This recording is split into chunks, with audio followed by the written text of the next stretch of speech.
Kick-ass facts, pew pew pew! More items that were initially met with resistance. Early airplanes not only met with resistance for safety concerns, but also moral obligations. Religious leaders claimed humans weren't meant to fly. It was a violation of God's will to invade the skies. Human flight was an overreach, encroaching upon divine realms and defying natural order.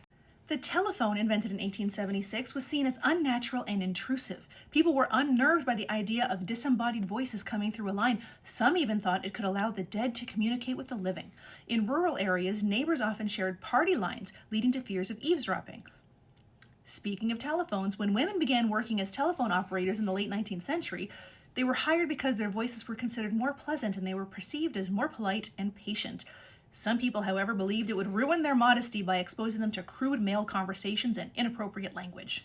What nickname did Europeans give tomatoes in the 16th century? A. Devil's apples, B. Forbidden fruit, C. Poison apples, or D. King's berries?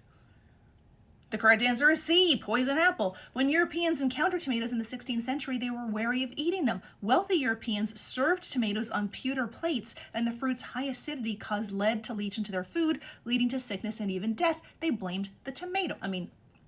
It kind of was the tomato, but it was more the plates. Poorer people who used wooden plates ate tomatoes without issue, perpetuating the myth that tomatoes were dangerous. When subways were first introduced in the late 19th and early 20th centuries, some people feared traveling underground, worrying about suffocation, disorientation, or the potential for tunnel collapses. There were also concerns that the vibrations from trains could damage the buildings above ground. In the early 20th century, refrigerators faced resistance because people believed they would make food unnaturally cold, causing illnesses or food poisoning. Fresh, room temperature food was considered healthier, and the idea of preserving food through refrigeration was met with suspicion. High heels were originally designed for men in the 17th century as a sign of power and status. When women adopted them, some men resisted them, viewing them as emasculating. What else did men consider emasculating? A. The color pink, B. Powdered wigs, C. Velvet clothing, or D. Umbrellas? The correct answer is umbrellas. When umbrellas were first introduced in England in the 18th century, men resisted using them, claiming they were effeminate or unnecessary because real men could handle getting wet. Enduring rain without protection was a sign of masculinity. It took decades for umbrellas to become an acceptable accessory for both genders, and it may or may not surprise you that there are people who still believe that today. Also, side note, pink was originally a color for boys.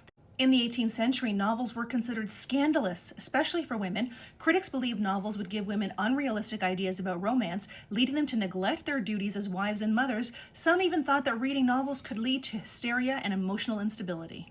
In the late 19th century, cars were seen as noisy, dangerous machines. Critics said they were scare horses, disrupt traffic, and never replace reliable modes of transportation like carriages.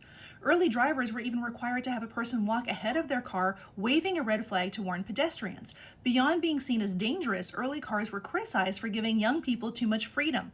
Critics claimed they encouraged immoral behavior, especially because couples could escape supervision by driving away.